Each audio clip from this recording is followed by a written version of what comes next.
Our next speaker, Mr. Shai Oster, is a Beijing correspondent for the Wall Street Journal. And in 2007, he and the other members of the team won the Pulitzer Prize for international reporting. Their winning series focused on the tremendous changes in China, especially the booming capitalism and its adverse impacts, such as inequalities, pollution, and so on.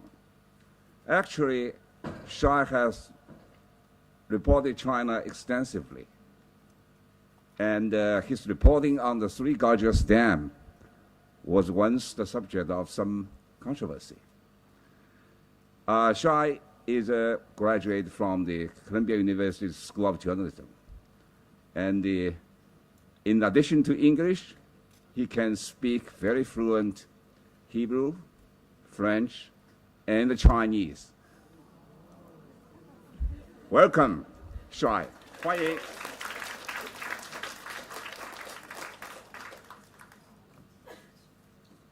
Hi, thank you so much for coming. It's both encouraging and depressing to see so many people interested in going into journalism at a time when it's really a moment of crisis. But if you're going to be a journalist, Asia is probably the best place to do it because it's probably the only place where it's a growing profession.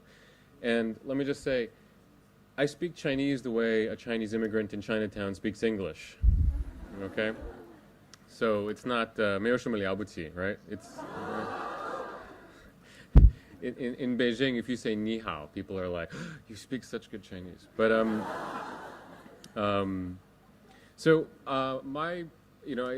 really honored to be here and kind of in awe of the two previous speakers because their reporting was so rich in terms of the data mining that you guys did. It's a very hard, time-consuming, a lot of shoe leather kind of reporting, and really led to big changes in American policy and contributed a lot.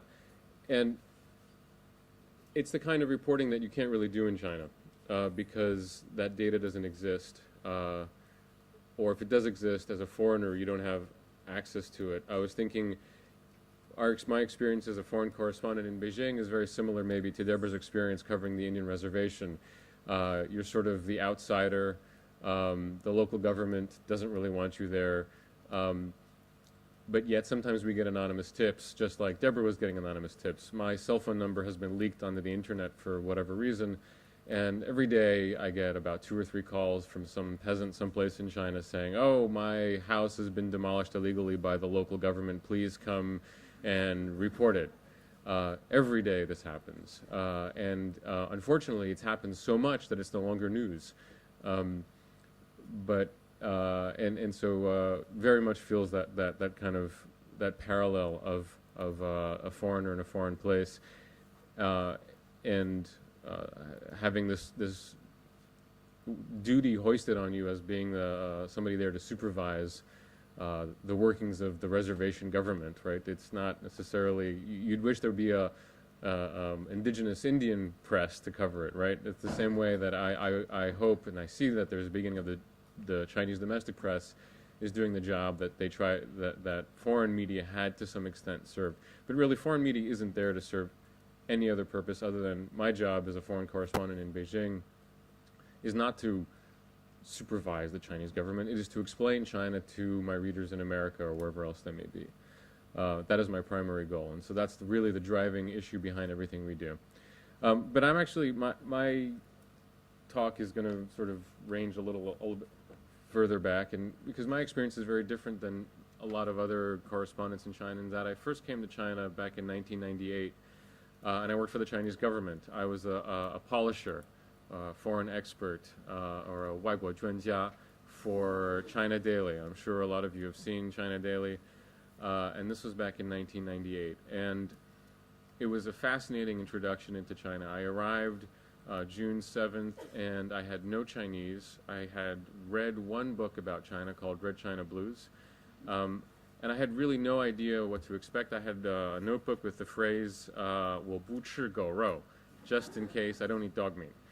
which I wouldn't have been able to pronounce anyway. And I walked into China, which in 1998 is as different. It's a different country from 10 years ago. This was the old airport, and getting the line to get, there now when you arrive in the Beijing airport, you go to your Citibank ATM, right? My Citibank from Long Island North Shore. I can get the Citibank ATM in the airport. Back then, you had to line up and get, they'd just done away with foreign currency restrictions, and it was just this chaotic experience. And I remember driving into Beijing.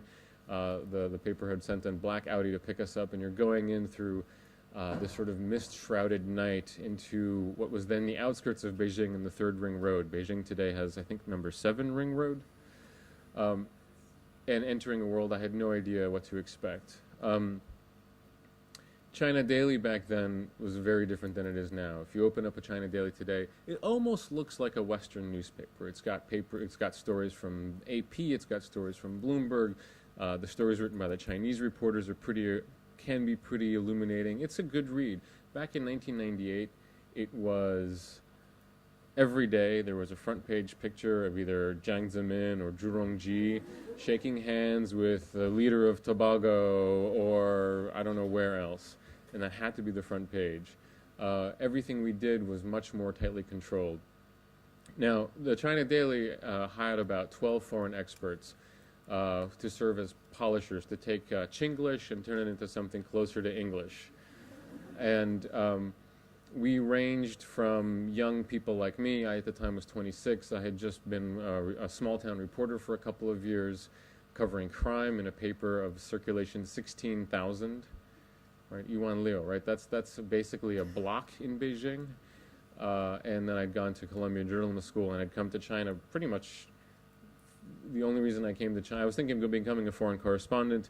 I didn't go to Latin America because I could tell that story had peaked. The era of Contra and El Salvador had passed. I didn't want to go to Israel because I have too much family in the Middle East. All my grandparents would be in my business. So I looked at Asia as a possibility of where to go, and looked around for easy ways in. I wasn't just going to show up and say, okay, I'm a reporter. And at the time, there was internships available at Cambodia because they had just been going through the Khmer Rouge. They were sort of in this process of reform, and there had been some people opening an English language newspaper that had an internship. That didn't pay. China Daily actually did pay. So I said, okay, 4,000 kwai at the time. The exchange rate was 11 kwai to the dollar versus 6 kwai to the dollar now, just to give another indication of the change. Then okay, 4,000, money, 1-year contract, why not? And so that's what brought me there, to China Daily offices, which were drafty, run down, falling apart. We were using these antiquated IBM PC-86s. And one of the first introductions when they bring me there, they say, okay, here's the black money market changer. They paid us in dollars because that was the hard currency back then. Now we'd rather get paid in the yuan. And so there was this group of us, 12 foreigners, some young like me who had kind of vague ambitions of being foreign correspondents. There was the den mother, sort of an older American lady who had been a copy editor at one of these small town papers in America. And then there were the burnouts, this sort of, you weren't quite clear where they came from, but they seemed to subsist on a diet of alcohol. Sort of really hard-bitten journalists who'd been around too long and had come to China Daily to sort of see their last era. And it was a fascinating introduction into China because I had, first of all, a lot of free time to study Chinese, so I would sit between stories and practice my Chinese. But also the people I worked with were incredibly eager to explain China to me. And at the time, 1998, it's just such a change, right? No Starbucks. Right now there's a Starbucks in every block in Beijing. There was still it was also the time of the 10th year, we're coming up on 99, was the 10th year anniversary of Tiananmen Square. So there was still a sense of like, what's going to happen in the 10th anniversary. People were still nervous to talk about Tiananmen Square incident. It was also the year of Falun Gong surrounded Zhongnanhai. It was also a high point for WTO negotiations and other instances. So it was still very much a place of, it was more similar to the early 90s than it is now.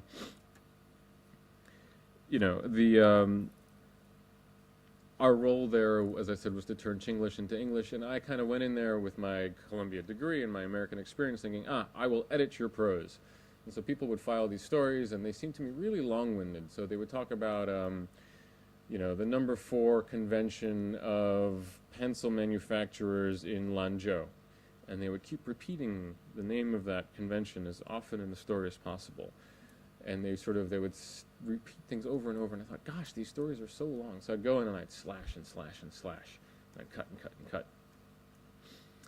And one day somebody took me aside and said, you know, we get paid by the word. I see. I'm basically, I was driving people into poverty. Actually, I want to read a piece that I wrote at the time about my experiences there. This is actually my first story in the Wall Street Journal. This was from, gosh, 99. Coca-Cola, Marilyn Monroe, and Elvis Presley, spelled P-R-I-S-L-E-Y, minority barbecue and homo sauce.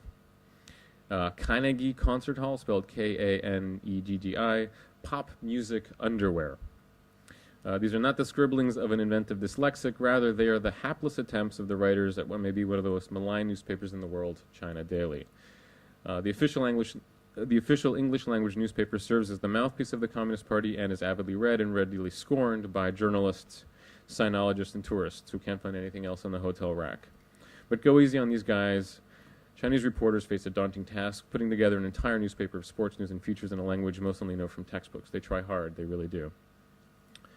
At any given time, there are about 12 foreign experts, and according to some of these foreign experts had very bizarre pasts. According to a self-published book by one of the foreign experts called China Daily Between the Lines, there was one particularly boozy couple who worked at the paper in the mid-90s, and their marriage was falling apart. The wife decided to leave her husband a truly lasting birthday present.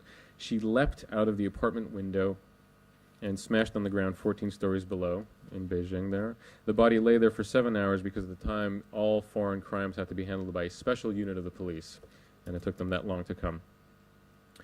Some of the foreign experts like me didn't know the difference between a Mao suit and a miniskirt, but I truly learned to admire my colleagues as I stumbled through my Chinese. At the time, some of the classic malapropisms of my language was I couldn't know the difference between long john and underwear. So I would tell the elevator lady at the time.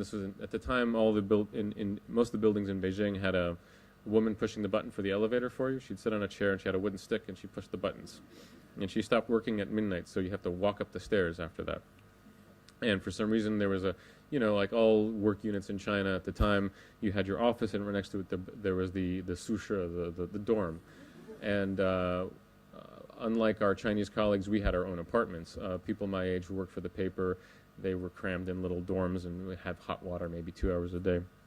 Anyway, so I was very proud when I learned a new word. I would tell her, I am cold today because I forgot to wear my underwear. And she would kind of look at me like, oh, okay, what floor? And for years, foreign experts had come to China to help. This entire bureau of foreign experts. Initially, the Russians had been involved in engineering projects, and then later people from other countries got involved. And I'd actually heard about the Foreign Experts Bureau from somebody in the small town the gardening columnist for a small town newspaper. She'd actually been a foreign expert for a while. I don't know how she heard about it, but I, on a whim, kind of gave her my resume and didn't hear about it until I was about to go to journalism school when I got a call from China Daily asking me to apply. And I said, well, talk to me in a year. And in a year, I did call them. But it was really, hard for these guys, these people that I was working with. But they valued the foreign experts, and at the time, in '98, there still was sort of unusual to see foreigners in Beijing, and let alone, this is from a story in Shanxi province, that the reporter initially had written this about the project in Shanxi to bring in foreign experts. In the year, we completed 70 brain-introducing projects and produced direct economic net benefit worth 90 million yuan from the province's Foreign Brains Introducing Office. I'm not kidding you. They actually, for some reason, the journals had come up with the Foreign Brains Introducing Office. So it was the hardest point there. I mean, dealing with the language was amusing, and you could argue that, come on, give these guys a break. they're putting out a daily newspaper in a language that isn't their first mother tongue. If I were to try to put a newspaper together in Chinese, it wouldn't even reach the level of laughable. It would just be something you cry over. But it became difficult at times when we had to do sensitive topics. For example, I was there during the time when the Americans accidentally bombed the Chinese embassy in Yugoslavia, as I recall, because we had an old map, which, believe me, actually seems really plausible. No one in China believed that a country as great as the United States could actually have an outdated map and make a stupid error. I had to explain to them, you have no idea. Stupid mistakes are what we do in America. We specialize in. And so there was this editorial that was written harshly condemning America for its egregious crime, and it was my job to copy edit it. And I thought, ooh, this is, the first time I felt I was not just, kind of a happy bystander having fun, but I was sort of complicit in the propaganda. And I said, well, wouldn't, Clinton kind of already apologized. Shouldn't we say something about that? So yeah, later. We'll cover it. And of course, the apology wasn't covered for another week, and that's because China Daily is a government organ. It's owned by the government, although now they've kind of tried to distance themselves through layers of ownership. But it still is a government mouthpiece, and certainly much more at that time. And they were waiting. The ultimate word had to come down from Xinhua. Xinhua is the Chinese national news agency, and they truly are an arm of the government. And so, on a sensitive topic like that, you don't blink until Xinhua tells you to blink. At least at that time, and that was kind of a difficult moment for me, as when I felt that I'd crossed the line from merely copy editor to collaborator. But I was lucky in that no one. My name wasn't on it, and it hasn't actually held back my career. It was interesting. A lot of people were, at the time, before going to China Daily, I thought, geez, working for the commies, I'll never go, work for anybody else. Well, look at me now. I'm working for the capitalist, mouthpiece of the Wall Street Journal. So I guess it's okay in a resume.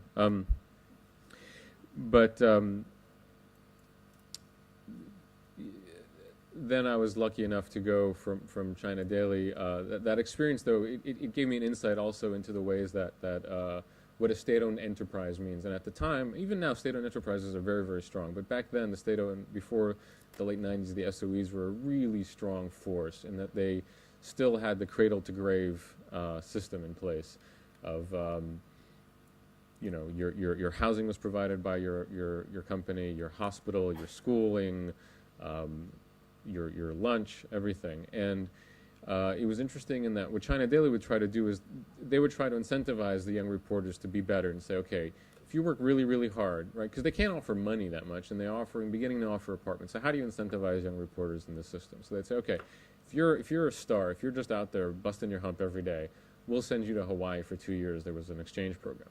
And so great. The trade-off was your 2 years came at a price of 5 years commitment to China Daily afterwards. So what happens is these young kids would go abroad to Hawaii, have a blast, right? Ooh, Hawaii, it's beautiful, it's pretty. Come back to China Daily and sit through this, and they'd come there with these bright ideas like, I'm going to crack open this and I'm going to write about that, and then bam, welcome to China. No, not at that time.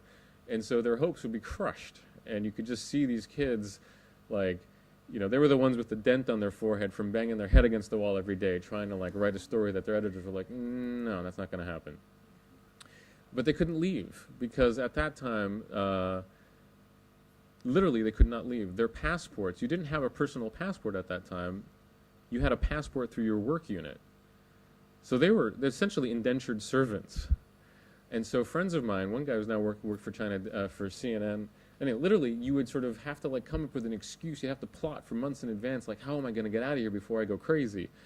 And come up with a personal passport. You have to find an excuse to convince the police to give you your personal passport, or maybe you tell your boss that, I need the passport because I'm going back to my hometown to pick whatever. This incredibly complicated process of getting your passport, and then literally vanish in the middle of the night. One guy vanished, left his wife behind, and just took off. Right, he'd already arranged to go to a grad school program in the U.S., and his wife was sort of left holding the bags. She managed to eventually join him.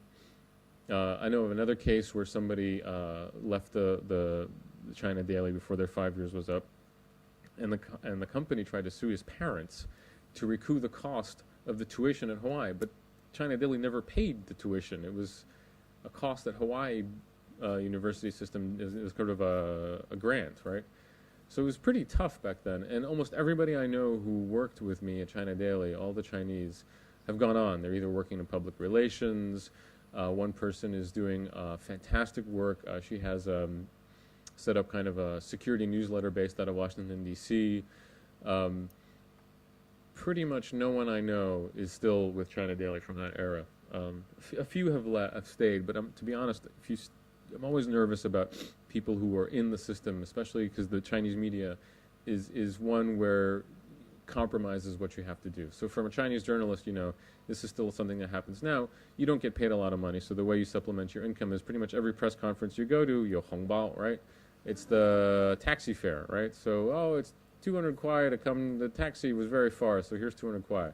And it's just a common practice that if you have a press conference, and I've gotten the hongbao by mistake once, and I had to return it and say, oh, I'm sorry, 不好意思, right? And so, you know, you see routinely, like guys I know who work in public relations in the mainland, they'll write something up and they'll just see it verbatim in the press. And then some newspapers have a rating system. Well, you know, it's actually, you buy an article the way you buy an ad, and you can negotiate the rate for if you want on the front page or in the middle or in the back. And this is really tragic because it undermines the integrity of the entire system. And it's sad because, in fact, there are some fantastic, fantastic journalists, Chinese journalists really working hard. And even there were some really good journalists within China Daily at that time trying to do stuff on the edges where they could. It was interesting, even on the op-ed pages, there were people who, when the chief editor-in-chief was out of town, maybe they'd quote somebody who was kind of a dissident, or they'd try to sneak in a little bit of an opposing view. Of course, now the China Daily is completely different. It's primarily driven, I think that change is driven by commercial realities. So they're selling a lot more ads, and they're competing. There now are, there's Beijing, with the Global Times in English. So there's competition, and so if you notice, there seems to be a race to the bottom.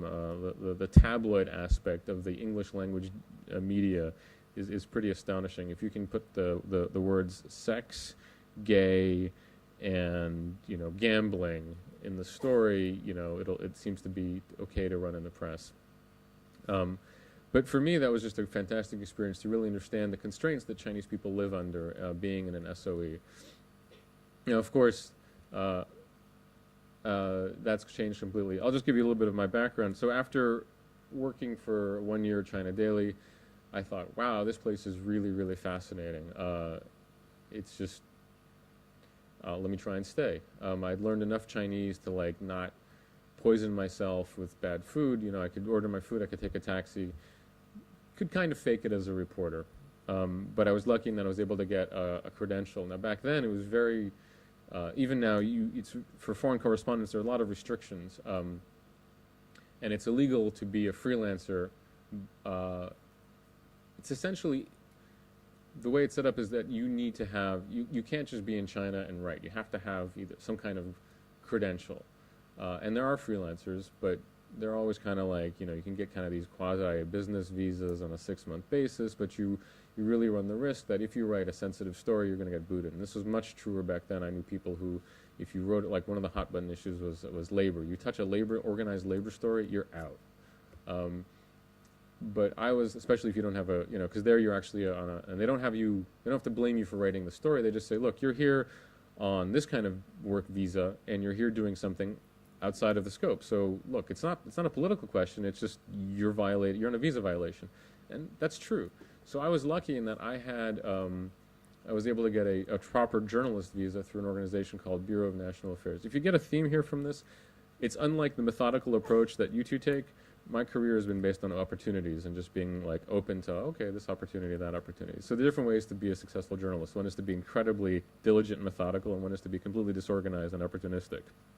I represent that branch. But so I had through this something called Bureau of National Affairs, which is a very technical publication that's primarily aimed at lobbyists and lawyers in Washington, D.C. So I was filing stories for Daily Tax Report, Food Regulation Monthly, cellular technology quarterly. I mean, it's stuff that made you go cross-eyed. But it gave me the protection of a journalist visa, and through which I could attend all sorts of press conferences. I didn't have to worry about being kicked out for doing my job. Back then, though, at the time, there were also restrictions on journalists. In 1998, foreigners could not live in any building. You had to live in a Shiwai Gongyu, an apartment building that was authorized by the government to accept foreigners. And within that subset, journalists and diplomats were only allowed to live initially in one building, compound, then it opened up to one district. But me being me, I wanted to live in the hutongs because, well, I was a freelancer and I couldn't afford these official buildings. So I was living in some kind of old neighborhood. And that seemed to work for about a year until the government, they would sort of, this is the Chinese system, you relax and then you clamp down. You relax and then you clamp down.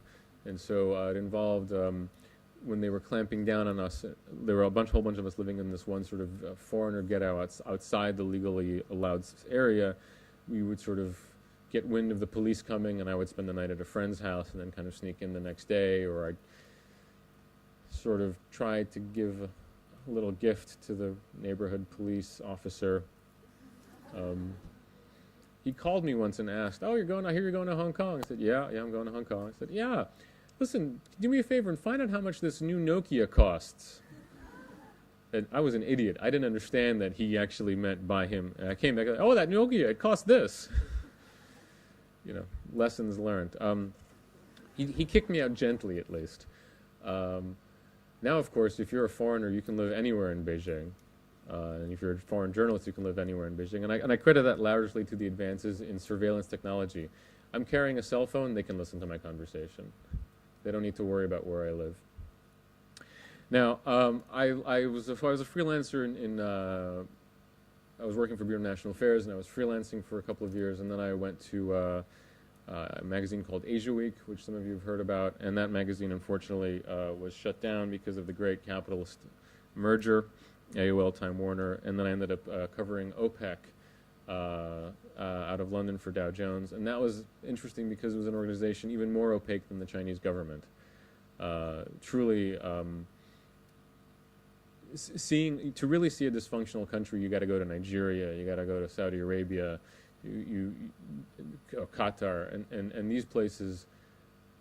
I mean, Saudi Arabia is a great example of a place that's so rich, right? You see Bentleys lined up at night, and yet the highways are worse than the worst thing you've seen in Hebei, right?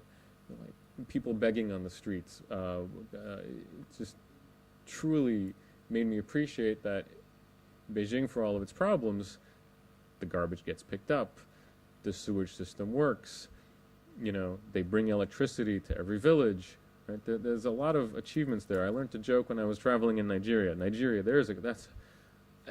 Calling it a country is just a very,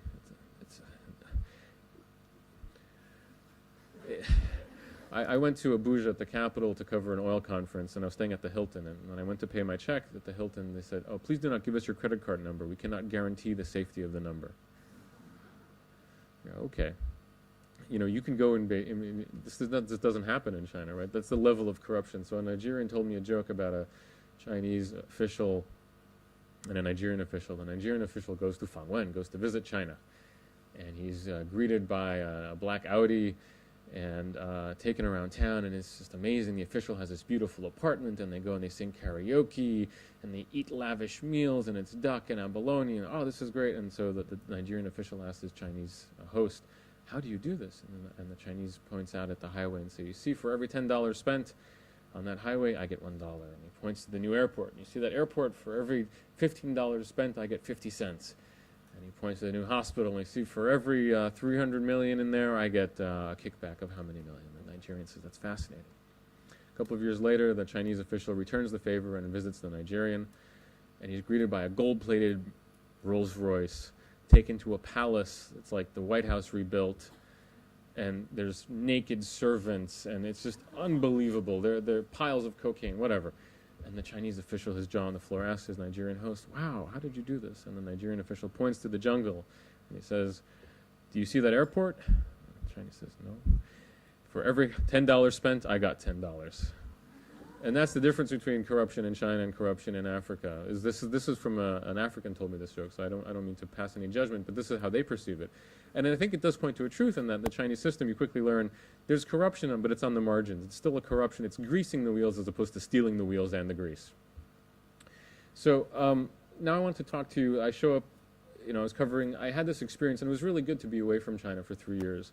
And it was only 3 years, but between 2001 and 2005, a lot had changed in China. Massive revolutions that in some ways we're only now beginning to understand.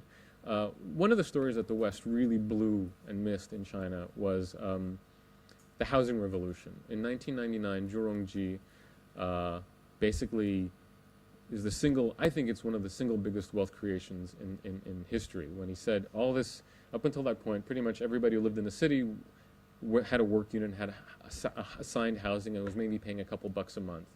And in 1999, the government said, we are going to transfer that housing to you, and you'll pay, a nominal fee, maybe a couple thousand. Enough that there was some money that people did pay, but it was very minimal. And that was hundreds of millions of people suddenly owned property. And the Western media didn't get this. We kind of blew it on that one, because we didn't understand that what you had done is you had revolutionized the country. You had suddenly created a property class. You'd suddenly taken people out of a sort of marginal, you transferred wealth from the state. Typically it's the state stealing wealth from the people in China. In this case, you took wealth from the state and gave it to the people. And that is we're still seeing the effects of the housing boom began at that point. That was the point when suddenly people were like, wow, I got an apartment. Let's go Zhuanxiu, let's go fix it up. And that's when all of a sudden, this new industry appeared, right, of the renovation. That's when all of a sudden people had this idea of wow, I can own an apartment. Maybe I can own 2 apartments. Maybe I can own 3, right? And the other reason, obviously there's another reason why property ownership in China is so important, is because there's health insurance and other types of insurance don't exist. So if you get sick, you own real estate and you sell it off to take care of any disasters that come, right? There's no other, you put money in a bank account, your interest is lower than inflation, so that's in a sense, that's where the private people are subsidizing the state, because the state gets cheap loans for big SOEs. But, but that revolution began with Zhu Rongji. And also what happened is that the whole idea of property rights began to develop, right? Now people talk about my right for this property, my right to this apartment, I want to protect my rights. All began with that one movement. And I think that Zhu Rongji should get credit for being brilliant in this, because he not only did he create a more solid footing for the middle class, he also created a huge lobbying group for rule of law. Because all of a sudden these people have something to protect, and they want a court that's going to give them a fair hearing. The other thing that happened that really we're still sort of feeling the effects of, and it's completely changed the world, was China joined the WTO. And at the time, what the Western media focused on was oh, we're not getting enough access for financial institutions, and will Hollywood be able to sell more than 20 movies a year? And it was all this kind of poker playing and sort of back and forth about what kind of access happened. But really what the story of WTO is, that was China's industrial revolution. And if you look at every matrix, that is when the entire world gave China its factories. It wasn't just Barbie dolls and electronics, it was everything. It was steel, it's becoming cars, it's just, that's when we gave it to you, to the mainland. And if you look at, that's when China went from what, I don't remember, I forget what the number was at the time, to now it's, depending on the matrix, is now the second biggest economy in the world. It's now the world's biggest energy user. It's now the world's second biggest oil importer and consumer. It's all because of that amazing transformation, again, which I credit to Zhu Rongji pushing that through. And also that just laid out these the speeding up of the Chinese engine, right? 1998, there was concern about 7%, and then after WTO, you were looking at 13% growth of GDP, this insane growth. So given these circumstances, if you can't find a good story, you're a moron, right? I mean, that's the thing about being, you guys had to rely on anonymous tips to find a story. I walk out the street, and if I get mugged by stories. The problem in China isn't finding a story, it's sort of whittling it down and figuring out what story is the way into it. So you have to be, because You have to be opportunistic in China. You have to look for ways into, basically you've got a tidal wave coming at you that is the China growth story. And you have to explain to the world that there's a huge frickin' revolution happening, right? People in America still don't understand. They still think of China as alien and far away, where China is on your back. You're wearing China, right? You're dialing on a Chinese-made phone. You're listening to music on a Chinese-made iPhone. You're logging onto the internet on a Chinese-made computer, and pretty soon even the fiber optic cable will be Chinese-made. And yet people in the West still think of China as foreign and strange and scary, this is just kind of funny to think about. And so you have to, and that's because it's so big that it's hard to find a way into it. And data is a one way into it, but you don't have access to data in China. Sure, you have the government statistics, and those are increasingly becoming more available. But you have to get the opportunities as they present themselves, which is what we did with our Pulitzer package. One story, we knew roughly that water pollution is a problem. Well, okay, how are we going to prove that? It's not like I can call up the Chinese Ministry of Environmental Protection and say, Freedom of Information Act, give me your data, They would say, send a fax, and never reply. In fact, the first thing I had to buy when I was a freelancer in China, the most important tool as a Chinese journalist is your fax machine, right? Because you file a request to any government agency, fachuanzhen, send a fax. So you can't rely on government data to get at it. And yet you can't base a story on NGOs because NGOs aren't reliable. If it's a domestic NGO, their professionalism isn't always the best because they're still new. If it's a foreign NGO, they don't have access. They have about as much access to information as you do. So how do you find a way to tell the story about pollution other than going to a village and saying, villager, is your water dirty? And it's like, yes, my water is dirty. Well, yeah, but why is it dirty, right? Is it dirty because the villager is dumping his own wastewater into the water, or is it polluted because there's a factory upstream, or is it polluted for whatever other reason? You need to be able to tell a story that is more than just he said, she said. And so we were lucky in that pretty much every story we had a kernel in data that we could latch onto. So one story is about water pollution in Fujian, and the reason we were able to tell that story is because that case, there was actually a court case affiliated with this. So we had court documents that we could turn to, just like in America. You could call up the court. This is also some of the huge changes that are taking place, is that there is increasingly data available. It's small, but it's there, right? So court case, and the court had actually found that, yes, this local factory was polluting, and this barefoot doctor, Dr. Zhang, sorry, his name I've mispronounced, but so Dr. Zhang, they found in his favor, and they determined that all the peasants the farmers there should be given some damages. But so we had all these court documents that said, this is the pollution level. We'd sent in the tests. The factory itself had acknowledged that it was polluting. And so when we did the story, we had the data, and then we could rely on some government data saying, broadly speaking, this is where the pollution, China is acknowledging its pollution problems in water, and so whatever, 300, like the number that China put out was that 300 million people don't have access to clean water in China. And here's one case where we were able to document exactly what happens, and we were able to tell the story of how this factory, we also were able to call up the factory and ask them, like, well, what's going on, tell us why, and then we were also able to rely on government websites to tell us the story of this factory, because the local government was very proud of this factory. We thought it was bringing in new jobs. So you could tell, you could track how this factory had initially come from a big city. The big city had been working on cleaning up its environment, so the factory had moved out, and this local town, wanting to attract jobs, invited the factory in, and so we were able to tell that story there.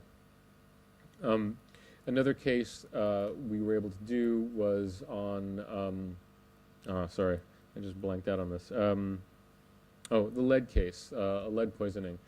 Now there, what we were able, this was a story where a smelter had relocated into the countryside, and as a lot of heavy industry had been relocating outside of the cities and being dispersed into the countryside where surveillance was weaker, where rule of law was weaker. And in this one case, the smelter had been polluting for a while, and it turns out that all the children had, hundreds of children had very high levels of high levels of lead in their blood. And it was uncovered because one child happened to go to a hospital outside of that county for an unrelated illness, and the doctors there were just horrified, and they went to the local press there. And so what was interesting there is what we were able to use is the Chinese media, which was increasingly becoming more assertive. In fact, it was Xinhua. So it's becoming, it changed so much from back in 1998 when Xinhua would never, or very, very rarely say anything critical, to now where oftentimes what's happening is it's the Chinese media. So initially it was a local media had reported it. I think it was the Xi'an, one of the Xi'an newspapers had reported it. And then that had been picked up by regional papers, and that had been picked up by Xinhua. And then we looked at it and said, this is a great way to talk about, this industrial, the cost of this industrialization of China. And we sort of had to rely on some of the data, at least, on Xinhua. It's not ideal. It's not as good as getting the original source material. I mean, we called hospitals as well. We double-checked what we could. Local government we called as well, and they gave us some information. But we had to rely, at least on part of it, on Xinhua.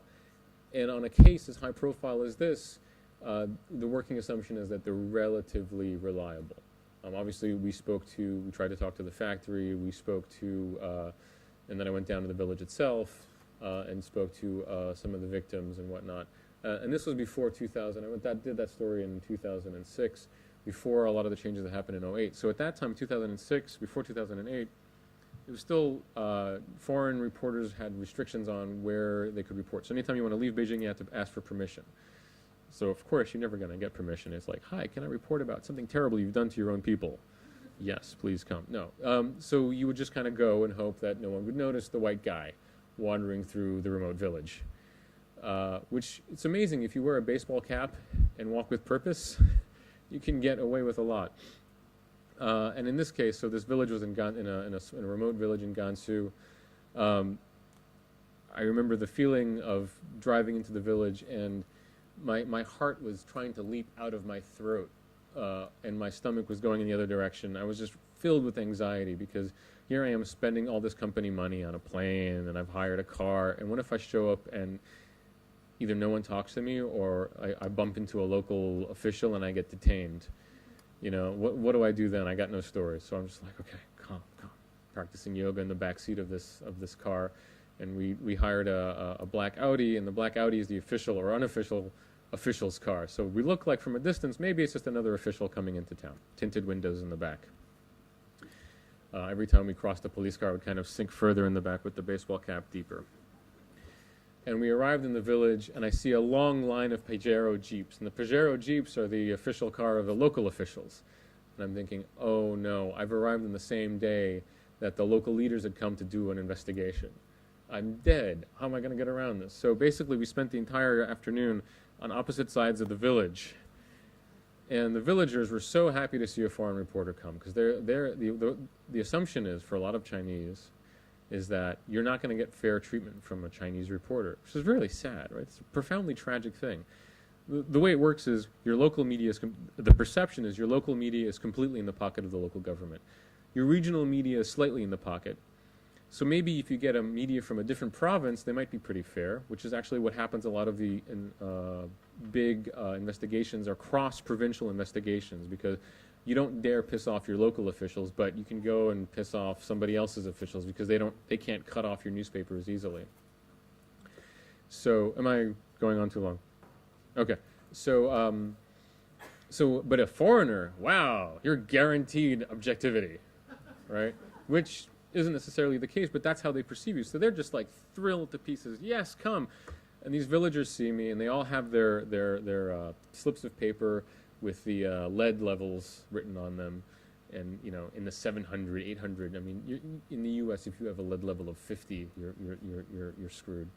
And they're like, the local officials are here. Come interview them. And I'm thinking, no, this is my one-way ticket into the back of a police van. I do not want to spend 6 hours being interrogated by, you know, and then you have to write the confession, and then you have to stamp it with your red thumb. No, no, no, I'll talk to them afterwards. Why don't we go into somebody's house and chat there? It'll be more fang bian, it'll be more convenient. We can drink some tea. And that's what I did. And then again, I had the Chinese reports, and we had the name of the first patient, the young boy who had gone into the hospital in Xi'an. And I walked around the village and said, "Where is Xiao Hao and Wang Hao?" And they said, "He lives down over that way." And you just were able to walk over and say, "Hi, I'm the foreign reporter. Want to talk?" And the mother was, of course, delighted to talk. You know, she wants to get as much attention to her case as she could. And so I was in her house, and I didn't have to worry about, you know, I think I waited until nightfall before I left.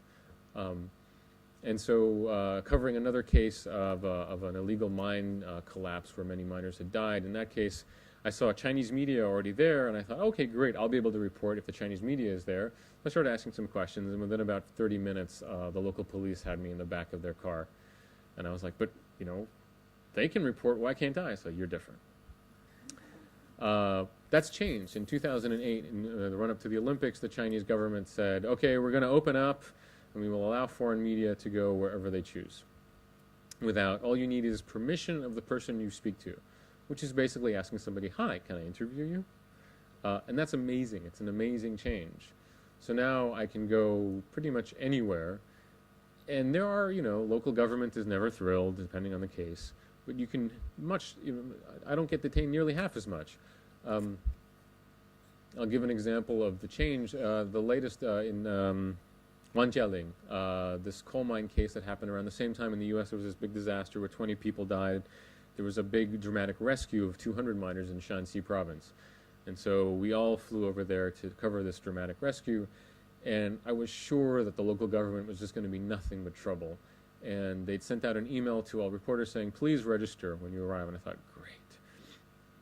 Now, turns out that there's actually a department in local governments called the Waiban, the foreign office. And their job is to deal with the Waigaran, with the big nose, the Dabidza, right? I guess all foreigners, you know. My wife is black, so she starts calling herself the Dabidza too. It gets confusing.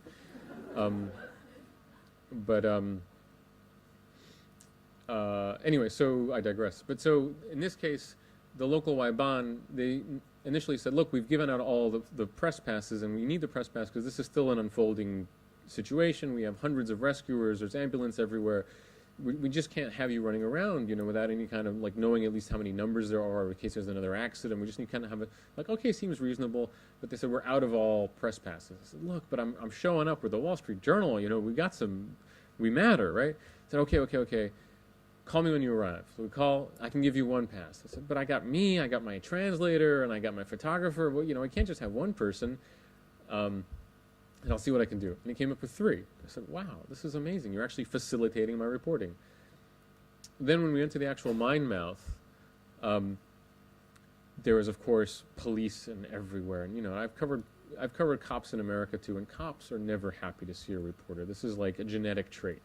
Just as a genetic trait for reporters to ask obnoxious questions like, why? It's a genetic trait of a cop to say, leave me alone, I got work to do, right?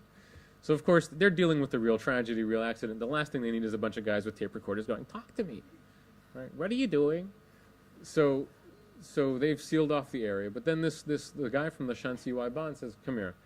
And he takes us around through the workers' dormitories, in and out some windows, and sneaks us around to actually talk to the mine mouth. So now we're actually talking to one of the first rescue crews that got in. Again, I was amazed. I thought, wow, you're actually facilitating my reporting. This is great. There was a big question at this case that some of the families were saying that there had been a lot of unregistered workers underground at the time of the accident, and that the death toll was in fact higher. And so again, the local Waiban, the local foreign office said, okay, no, let me give you the actual manifest, the list of workers at that time from the company. And he came and he showed us the list. I thought, wow, this is incredible. That said, when it came time to cover the riots in Xinjiang, I was sent because, in this case, being white is useful because you seem, again, like you're not Han, you're not Uyghur. If something happens, it's like, look, you know, I'm on either side, and you speak enough Chinese to get by. So I showed up, and again, the foreign government I was expecting to get off the plane and get arrested. get detained. That was my expectation. In fact, the government had sent out an email saying, if you come, please register. I thought, whoa. This is almost an invitation to come. And so we arrived, and all of Xinjiang's internet had been cut off, except one room in one hotel in downtown Urumqi that smelt like nasty wet socks and old journalist, and that was where the journalists were based. And we were all fighting to get cables, but we were still able to file. Right? They'd cut off the entire province except this one link. I didn't tell my parents where I was, and they couldn't call because international cell phones had been cut off. This one link. So it was kind of weird. I mean, they were still facilitating our reporting. And I was wandering around freely for most of the day until I was interviewing I was on the northern end of the city near a lot where a lot of the burnt out vehicles had been taken after the riots. And there was a Chinese man looking for the car of his father because his father had died. And I was talking to him, and all of a sudden a SWAT team of the biggest Chinese police I've ever seen. These guys were like Schwarzenegger big, just enormous, with machine guns come out. They point their machine guns at me and said, "What are you doing?" And there's a CCTV reporter next to me, and I'm like, the same thing he's doing. I'm just here to, and I actually, very irrationally, I get upset at the wrong time. I start waving my pen and paper at them. What do you think I'm going to do with this? Like, you've got a gun. What am I going to do with this? And they're kind of like, well, you have a point. They said, well, look, we're sorry, we overreacted. Just go register first. I said, fine. So I went and I registered, and then I went back out. And sorry, I'm just giving you very granular details about how the texture of reporting there. I went out again, and this time had been another incident. The government had actually organized a tour of foreign reporters, which I decided, if it's organized by the government, I shouldn't go, nothing will happen. But what had happened is the exact opposite. Because there was a lot of journalists, Uyghurs had protested around them. They'd surrounded that group of journalists, and there had been a scuffle with police, and so I heard about this, and so we ran up there as fast as we could. Of course, by the time me and my colleague had gotten there, that was already over, and we were being obnoxious. I'm like, give us access, and at this point, the Chinese police, and rightly so, were nervous, right? 200 people had their throats slit, essentially, like 2 nights ago. They were on edge. They said, look, get the heck out of here. You cannot stay here. And they tried pushing us back, and we were like, no, why can't? And they took my passport, and I was detained for 3 or 4 hours. There it's kind of like, okay, they're interfering with my reporting? Yes, it's a very volatile situation, so you can kind of cut them some slack. But it's a very different place than what it used to be. How am I doing for time? Because I can go on.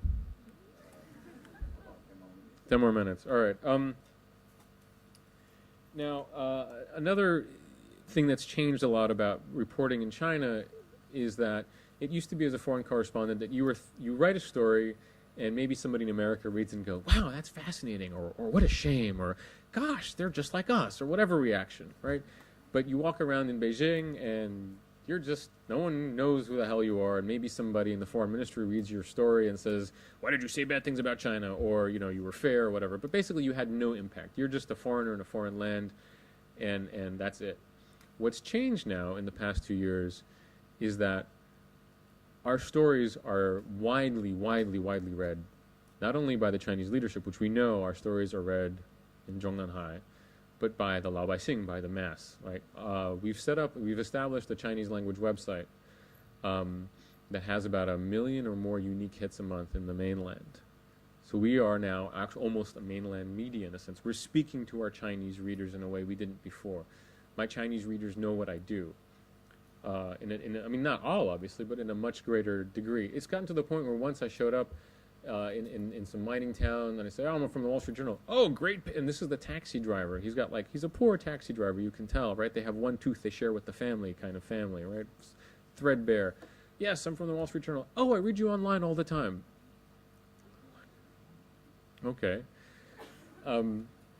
So it's a much more dynamic relationship. So for example, we did a bunch of stories about another story series that we did was about the Three Gorges. And I'll give you a bit of the genesis. The Three Gorges Dam, people have been writing about it as potentially dangerous for a long, long time. And the only reason it mattered that we wrote about it is we happened to write about it just after a bunch of scientists had went and gone and dug specific studies about the geological hazards and said, like, look, this is causing landslides. And so what we weren't bringing any new accusations, we were just bringing new data to the table. And really just, it was very simple. It's like, go online, Three Gorges landslide, Google, boom. Scientific studies that have been done that for some reason people were looking at one angle and hadn't looked at another. And so, you know, just you always look, if you see the crowd over here, you should always look over there, because this, you'll find something different. Always look in the other direction. And we did, and so we found something new. And we wrote this story where we talked about the landslides. And what was fascinating is it turns out that the Chinese media, very, very local media, have been talking about landslides as well, but no one had noticed. Because right now, the problem in China used to be not enough media, right? You would uncover a riot maybe when a local newspaper would be mailed to you and you would see it. Now there's so much media in China that it's actually, you have to choose where to look. And so when we looked, we found that actually along the Yangtze River, along the dam, there had been communities that had been struggling with landslides and had been relocating. And in fact, so we could actually pinpoint which village to go to write about our landslide issue that was be backed up by the scientific data. So we went and we did it. We interviewed some locals, and it was great. It was easy. Didn't get harassed too much. Yeah, because this was after the local government came. They looked at me. They kind of, they said, oh, we just need to register you for your safety. But they let me report. I mean, I kind of did all my reporting as fast as I could. And then they kind of had we had a little bit of we had some tea. But it wasn't the usual 8 hours of sitting in a hotel room, signing confession, the red thumbprint. So still some level of interference, but it was manageable. It was manageable. Of course, I brought along, because it was in the heart of Sichuan, or it was a border between Sichuan and Hubei, I brought along some translators just because my Mandarin, I was afraid, wouldn't be good enough.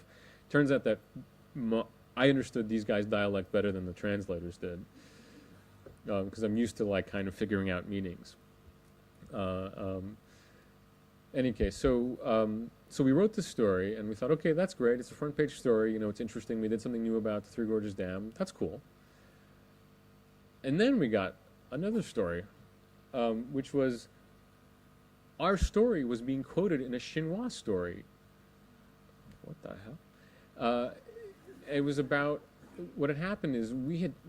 I'm not sure if we had instigated or just happened to be perfect timing, in that it looked like the local government and officials and experts had begun looking more seriously and closely at geological and other hazards of the Three Gorges Dam. And they had convened a conference, and our story was raised, I think, in the press conference afterwards by some Chinese reporter. And the Chinese official had said, although the Wall Street Journal has ulterior motives in writing this story, their data is essentially correct. And suddenly it was like, oh my God, this is the first time that two things. The Chinese government's acknowledging that the Three Gorges is not the most heavenly perfect thing ever. And we're part of this dialogue. We're actually having an impact of some sort. You can't, I mean, maybe we spurred, maybe somebody in the central government read it and said, you know what, maybe it's time to take a look at it. Or maybe we just happen to be perfect timing. I really, you know, I don't have that kind of information. But we were certainly something that was on people's minds, right? We were being discussed in a way that wasn't happening before.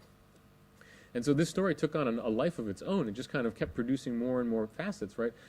Soon after the government acknowledged these geological hazards, the local media began running gangbusters on it, right? And doing fantastic work on that. You know, Nanfang Zhoumo is really, really solid newspaper. Southern Weekend is a really strong newspaper. And then the Chongqing government did us another favor by saying, oh, and it turns out we probably need to move another, you know, in addition to the 1.2 million who had to move initially for the reservoir itself, because of these geological issues and others, we would like another 4 million or so to move as well. And so we had another story to write, and, you know, it was basically, it's not a forced migration, but it's kind of like, well, you live in a very ecologically fragile zone, you don't have a lot of job opportunities, wouldn't it be nice if you moved? And we know in China, asking and forcing are sometimes kind of neighbors a little bit. And so we were able to write that story as well. And again, what was interesting is the way we turned that story, we found the guy is the courts. Again, I love the courts. I guess maybe it's because I started off as a crime reporter in America, and I just used, the courts are just rich in America. You when you're covering crime, you go to the indictment and you read this delicious details. And the courts here provide some of that as well. So we knew that the government, Chongqing government, had announced this migration. How are we going to find the guy? I mean, I can wander around the Yangtze River Basin and look, are you being forced to move again?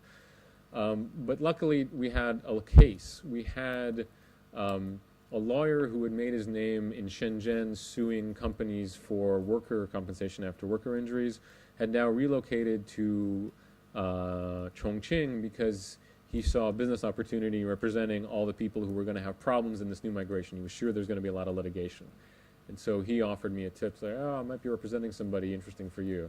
And so I found the guy through a court case. He lost his court case. Basically, this guy, his parents had died accidentally when they were tearing down their house to relocate. His a wall had collapsed because the government didn't tear down your building. You were responsible for tearing down your own building. The reason you have to tear it down is because once the reservoir filled up, you want to minimize the amount of debris and pollution and whatnot. So the government local governments were given money, and there's the question of how the money was allocated. But in any case, these people were responsible for demolishing their own house. The wall collapses on them. And again, we had court records on this to rely on. And the two parents, the father had died. The person I spoke to had also been badly injured. And he tried to sue, saying, this is a workers' compensation case because we were doing work for the state. And the government said, no, the court disagreed and said this was an accidental death. That's not the responsibility of the state. And we called up the local government who said, you know what, we really feel badly about this. And in fact, we tried to give them some money and whatnot. Any case, so through the courts, we found a case. Now, it's not like I can call up, in America there's a very big database called LexisNexis, which is a database of all the court cases as well as news, but also what's really powerful about it is that it has court documents. It's not like I can call up Chinese LexisNexis, right? There's no such thing. You need to find the guy who knows the document is where. But if luckily there are networks of people that kind of, if you tap into these networks, you can access some of the data. So now our Chinese website is so influential that we're getting blocked. So, and the other side of the coin is that while as a foreign journalist my experience is certainly better, it's almost normal now sometimes to be a reporter in China, which is a little weird. Chinese journalists do not find it easier. I've heard people talk about that it's getting tougher for Chinese journalists to operate, which is awkward. Then what happens is, a foreign correspondent in Paris has no responsibility to France. If you're working for the New York Times, no one in France is looking for you to uncover the truth. They don't care about you, right? They care about you only so much as how do you impact, if the French government may care about the New York Times only so much as what it does for foreign relations or public perception of France. But it's not like a French farmer thinks, I will talk to the New York Times and they will uncover the injustice of the French government.